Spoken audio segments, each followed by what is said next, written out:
Israel के विरोधी ये मान रहे थे कि गाजा के अस्पताल पर हमले के बाद इजराइल प्रेशर में आ जाएगा और हमास से बदला लेना बंद कर देगा। लेकिन इजराइल भी एक अलग ही किस्म का देश है, वो किसी के प्रेशर वेशर में आता नहीं है। कल रात गाजा पर ऐसी बमबारी हुई जो अब तक के 12 दिन में नहीं हुई। गाजा पर रातों रात धड़ाधड़ बम गिरे, हमास के 3 बड़े आतंकी कमांडर मार दिए गए। रात की बमबारी के बाद गाजा का क्या हाल है वो आप तस्वीरों में देख लीजिए। उत्तरी गाजा में इजराइल ने रात भर जोरदार बमबारी की, हमास के कई ठिकानों को नेस्तनाबूद कर दिया। उत्तरी गाजा में आबादी वाले इलाकों में हमास ने कई कैंप बना रखे। इन पर इजराइल एयरफोर्स ने ऐसे सटीक अटैक किया जिसमें सिविलियंस को नुकसान ना हो और इसका पूरा ध्यान रखा गया। इजराइल का कहना है कि गाजा पर हमले तब तक जारी रहेंगे जब तक हमास का अंत नहीं हो जाता, यानी पब्लिक को मारेंगे नहीं और इजराइल को छोड़ेंगे नहीं, माफ कीजिएगा, हमास को छोड़ेंगे नहीं। इजराइल ने अब नई मुहिम शुरू कर दी, फ्री गाजा फ्रॉम हमास। इसके लिए जो करना होगा वो इजराइल करेगा, वो कह रहा है, यानी गाजा को हमास से मुक्त कराना। और आप देखिए कैसे पूरा खंडर बन गया है, लेकिन लोगों को बचाते हुए अटैक किया गया हमास के ठिकानों पर। इजराइल किस तरह से गाजा में हमास के ठिकानों पर हमला कर रहा है वो मैप के जरिए भी आपको दिखाता हूं। गाजा के इस मैप में लाल और पीले रंग में इजराइल के हमले दिख रहे हैं और यह पूरा उत्तरी गाजा का इलाका है। जो लोग ये कह रहे हैं कि इजराइल आम लोगों पर हमला कर रहा है, उनको यह भी नहीं दिख रहा कि हमास ने घनी आबादी वाले इलाकों में अपने ठिकाने बना रखे। और अगर इजराइल को अंधाधुंध फायरिंग करनी होती, अंधाधुंध रॉकेट चलाने होते, तो आपको कुछ ही इलाकों में ये हमले नहीं दिखते, फिर वो जहां मन वहां रॉकेट फोड़ता रहता। आप देखिए वो लिमिटेड एरिया में फोड़ रहा है जहां पर हमास ने अपने ठिकाने बनाए। और हमास इतना शातिर है क्योंकि उसको परवाह तो है नहीं फिलिस्तीनियों की, तो वहीं पब्लिक के बीच में बनाए हुए कि हमको मारने आएंगे तो ये पब्लिक मरेगी, फिर हम चिल्लाएंगे। इजराइल ने, आपको याद होगा, लोगों से ये इलाका खाली करने के लिए भी कहा। सबसे ज्यादा तबाही बेत हनून इलाके में हुई है, उसके बाद रिफ्यूजी कैंप से सटे हुए इलाकों में भी इजराइल ने हमला किया है। क्योंकि हमास की रणनीति यही है, वो ऐसी जगहों पर अपने कैंप बनाता है जहां अस्पताल होते हैं, रिफ्यूजी कैंप्स होते हैं, स्कूल होते हैं, जिससे वो आम लोगों को शील्ड की तरह इस्तेमाल कर सके। इजराइल के हमले में हमास की इकलौती महिला नेता की भी मौत हो गई। गाजा पर इजराइल के हमले में हमास की इकलौती महिला नेता जमीला अल शांति मारी गई। मैडम के नाम में शांति है, बताइए। वो हमास के को फाउंडर अब्देल अजीज अल रंतीसी की पत्नी थी। 2004 में इजराइल के हमले में रंतीसी की मौत हो गई। साल 2021 में जमीला हमास के पॉलिटिकल ब्यूरो की मेंबर बनी। इजराइल इसलिए प्रेशर में नहीं आया क्योंकि गाजा के अस्पताल पर जो धमाका हुआ था उसमें इजराइल का हाथ होने के कोई सबूत भी नहीं। वो एजेंडाधारी भले माहौल बनाए हमास के समर्थन में कि अरे इजराइल ने ठोक दिया, लेकिन सबूत नहीं है। उल्टे इस बात के सबूत है कि अस्पताल पर हमास का ही रॉकेट फट गया था। क्योंकि आप देखिए कि अगर अस्पताल पर इजराइल ने बम गिराया होता तो पूरा अस्पताल ही तबाह हो गया, जबकि ऐसा नहीं हुआ। आज एक नया वीडियो आया है, यह वीडियो इजराइल डिफेंस फोर्स ने जारी किया है। इजराइल का कहना है कि अस्पताल में हुए धमाके के बाद, यानी आज सुबह की तस्वीरें हैं जो सैटेलाइट से ली गई। इस वीडियो में अस्पताल के बाहर चहलकदमी दिख रही है, अस्पताल की इमारत खड़ी दिख रही है, यानी बहुत ज्यादा बदलाव नहीं दिख रहा। और यही बात इजराइल दिखा रहा है कि जो लोग कह रहे हैं कि अस्पताल में बम गिरा दिया, अस्पताल में कहां बम गिरा, वो कह रहा है देखिए अस्पताल तो खड़ा है। आपको कुछ और तस्वीरें दिखाता। अस्पताल के बाहर यानी कार पार्किंग की ये तस्वीरें हैं जहां धमाका हुआ था। इस धमाके में बाहर क्या नुकसान हुआ वो भी आपको दिखाऊंगा, लेकिन इस तस्वीर में साफ दिख रहा है कि गाड़ियां पलटी हुई हैं, गाड़ियां जली हुई हैं, वो राख हो गई हैं जलकर, पर कहीं भी कोई बड़ा सा गड्ढा नहीं दिख रहा जैसा कि मिसाइल गिरने पर बन जाता। अरे भाई मिसाइल उड़ के आया, कहीं तो गिरेगा ना, तभी तो फटेगा ना। गाड़ियां जल गई हैं, लेकिन मिसाइल के गिरने के, रॉकेट के गिरने के कहीं निशान नहीं है। यह तो तभी संभव है कि वहीं पर रखा हुआ जब कोई मिसाइल फट जाए, नहीं तो ऊपर से जो मिसाइल आएगा वो तो कहीं गिरेगा, गड्ढा बनाएगा, कुछ तो निशान छोड़ेगा। अब अस्पताल के अंदर की तस्वीर देख लीजिए। बाहर धमाका होता है और अस्पताल के अंदर की दीवारें पूरी तरह से ठीक हैं। ऐसा कैसे हो गया बॉस? जिस धमाके में 500 लोगों की जान चली गई कहा जा रहा है, उस धमाके में अस्पताल के अंदर की दीवारों पर कोई फर्क कैसे नहीं पड़ा?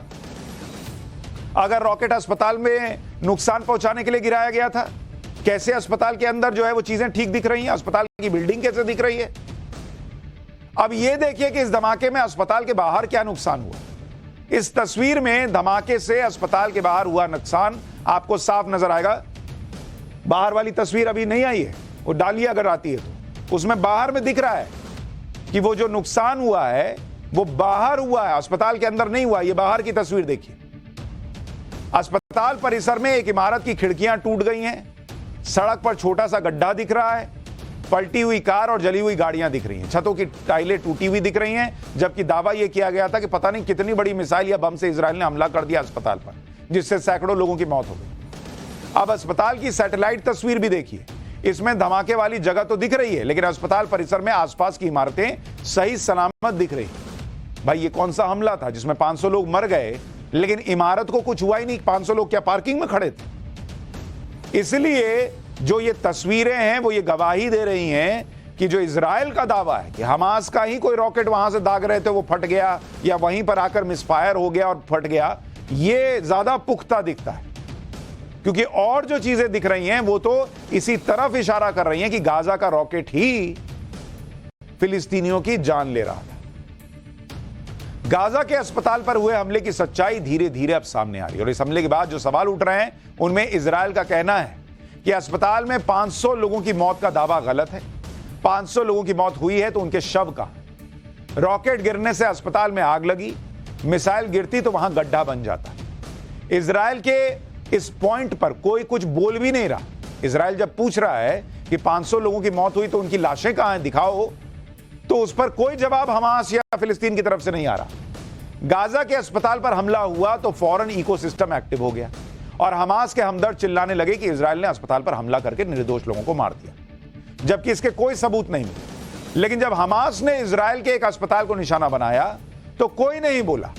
यह इजराइल के एश्केलोन शहर का अस्पताल, इजराइल का अस्पताल है, यहां हमास ने हमला कर दिया, उसका कोई हंगामा नहीं है। इस पर हमास के आतंकियों ने हमला किया था। देखिए कैसे पूरा अस्पताल हमास के आतंकियों ने खंडर में बदल दिया। अस्पताल का कोई इलाका सलामत नहीं दिख रहा। अस्पताल के कॉरिडोर हों या फिर वार्ड, हर जगह मलबा फैला हुआ है। अस्पताल के नाम पर सिर्फ इमारत का ढांचा बचा है। हमास के इस हमले में कई मरीजों की मौत भी हुई थी कहा जा रहा है, लेकिन चूंकि इजराइल का अस्पताल है तो इसके लिए कोई हंगामा नहीं, क्योंकि मरने वाले इजराइल के लोग हैं, इसलिए उसमें कोई हंगामा नहीं। अस्पताल फिलिस्तीन में हो तो हंगामा होगा, भले वहां हमास का रॉकेट फट जाए, लेकिन आरोप इजराइल पर लगेगा और पूरा इकोसिस्टम एक्टिव हो जाएगा कि देखिए इजराइल जो है वो क्या कर रहा है। जो लोग इजराइल के स्टैंड पर सवाल उठा रहे हैं उन्हें यह पता होना चाहिए कि इजराइल ने युद्ध के बीच यह मंजूरी दे दी है कि जिसको भी गाजा के आम लोगों तक मानवीय मदद पहुंचानी है वो इजिप्ट के रास्ते पहुंचा सकता है। इसके लिए इजराइल ने 3 शर्तें रखी। अगर इन शर्तों का उल्लंघन नहीं होता है तो गाजा में मदद जाती रहेगी। पहली शर्त यह है कि इजराइल खाना, पानी और मेडिकल सप्लाई नहीं रोकेगा, लेकिन ये सारी चीजें हमास तक नहीं पहुंचनी चाहिए। अगर वहां पहुंची तो फिर खत्म। दूसरी शर्त है कि इजराइल अपने इलाके से गाजा में आपूर्ति पहुंचाने की अनुमति नहीं देगा। इजिप्ट बॉर्डर से सामान की सप्लाई हो सकती है। तीसरी शर्त है कि इंटरनेशनल रेड क्रॉस को गाजा में बंधक बनाए गए इजरायली नागरिकों से मिलने की अनुमति दी जाए। भाई इजराइल को भी तो हक है जानने का कि उसके नागरिक जो बंधक बनाए गए हैं वो जिंदा हैं या नहीं। इजराइल का कहना है कि वो गाजा के आम लोगों के खिलाफ नहीं है, लेकिन इजराइल की भी कुछ चिंताएं हैं, आशंकाएं हैं, और अगर उनको दूर कर दिया जाता है तो गाजा को मदद मिलने में कोई दिक्कत नहीं। गाजा को फिलहाल दुनिया से जोड़ने का इकलौता रास्ता रफा बॉर्डर पर मौजूद क्रॉसिंग है, जो गाजा को इजिप्ट से जोड़ता है। ये हिस्सा आप देख रहे हैं। रफा बॉर्डर पर भी इजराइल की पूरी नजर है। इजिप्ट ने भी रफा बॉर्डर को खोलने से मना कर दिया है, जिसकी वजह से मानवीय मदद वाले ट्रकों के साथ आम लोग भी गाजा से इजिप्ट नहीं जा पा रहे। हालांकि अब इजिप्ट ने गाजा में मानवीय मदद के लिए 20 ट्रकों को रफा बॉर्डर क्रॉस करने की इजाजत दे दी है। इजिप्ट ने यह फैसला जो बाइडेन के फोन कॉल के बाद लिया। इजराइल ने भी इस पर कोई आपत्ति नहीं जताई। अब बताइए, इजराइल को अगर आम लोगों को मारना होता तो वो क्यों ये सब करता? लेकिन आम लोगों को ढाल बना रहा है हमास, आतंकी संगठन। और अफसोस ये कि हमारे यहां भी कुछ लोग उस आतंकी संगठन हमास के साथ खड़े हो गए हैं धर्म देख, और फिर यही लोग पलट के कहेंगे कि आतंक का कोई धर्म नहीं होता। गाजा पट्टी और इजिप्ट के बीच रफा बॉर्डर क्रॉसिंग महत्वपूर्ण है, क्योंकि रफा बॉर्डर गाजा से निकलने का इकलौता रास्ता है जो इजराइल के इलाके में नहीं। इजराइल ने गाजा को चारों तरफ से घेर रखा है, सिर्फ रफा क्रॉसिंग पर उसका कंट्रोल नहीं। इसी क्रॉसिंग के जरिए दुनिया भर से आने वाली मदद का 37% हिस्सा गाजा पहुंचता है। 2008 में हमास ने रफा बॉर्डर की बाउंड्री में धमाका किया था, जिसके बाद इजिप्ट ने मजबूत दीवार बना दी। हमास की घुसपैठ के चलते इजिप्ट ने रफा बॉर्डर को एक तरह से बंद कर दिया था। अब इजराइल और हमास की जंग के बाद इजिप्ट ने रफा क्रॉसिंग को बंद कर दिया है। इजिप्ट और अरब देश गाजा और फिलिस्तीन के लोगों को अपने देश नहीं आने दे रहे। अरब देशों का मानना है कि अगर फिलिस्तीनी अपनी जमीन छोड़ देंगे तो उस पर इजराइल कब्जा कर लेगा। गाजा के आम लोग जो आतंकी संगठन हमास की वजह से फंसे हुए हैं, उनकी मदद के लिए दुनिया के कई देश सामने आ रहे हैं। मतलब साफ है कि आतंक के खिलाफ जंग जारी रहेगी, लेकिन आम लोगों की मदद भी की जाती रहेगी। जैसे कल ही अमेरिका ने गाजा को $100 मिलियन की मानवीय सहायता की घोषणा की। इसमें खाना, पानी, दवाएं सब शामिल हैं। कनाडा ने गाजा के लोगों के लिए $10 मिलियन की सहायता का ऐलान किया है। इजिप्ट ने रफा बॉर्डर से गाजा के लोगों के लिए 20 ट्रक राहत सामग्री भेजने का फैसला किया। टर्की ने भी गाजा के लोगों के लिए मेडिकल हेल्प भेजने का फैसला किया है। ईरान गाजा को मानवीय सहायता भेज रहा है। रूस ने गाजा के लोगों के लिए 27 टन सहायता सामग्री भेजी है। यानी हर कोई फिलिस्तीन के लोगों की मदद करने को तैयार है, लेकिन आतंकी की मदद कर दी जाए, हमास की मदद कर दी जाए, यह कई लोगों को स्वीकार नहीं। दुनिया मान रही है कि हमास के खिलाफ इजराइल की जंग सही है, लेकिन गाजा के लोगों को मानवीय मदद भी मिलती रहनी चाहिए। और आज इसी पर प्रधानमंत्री नरेंद्र मोदी ने भी फिलिस्तीन के राष्ट्रपति से फोन पर बात की। फिलिस्तीन के राष्ट्रपति महमूद अब्बास से के मुलाकात के बाद पीएम मोदी ने ट्वीट किया, बातचीत के बाद पीएम मोदी ने ट्वीट किया, जिसमें उन्होंने लिखा कि गाजा के अस्पताल में हुए धमाके में मारे गए लोगों के प्रति संवेदना जाहिर की है। भारत फिलिस्तीन के लोगों को मानवीय सहायता भेजना जारी रखेगा। आतंकवाद, हिंसा और खराब होती सुरक्षा व्यवस्था पर चिंता जाहिर की गई। इजराइल फिलिस्तीन विवाद पर भारत के पुराने स्टैंड को फिर से जाहिर किया गया। भारत लगातार यह कहता रहा है कि इजराइल फिलिस्तीन विवाद को बातचीत से सुलझाया जाना चाहिए, लेकिन भारत ने यह भी कहा है कि आतंकवाद के हर रूप में निंदा भी की जानी चाहिए। इजराइल युद्ध से पूरी दुनिया टेंशन में, लेकिन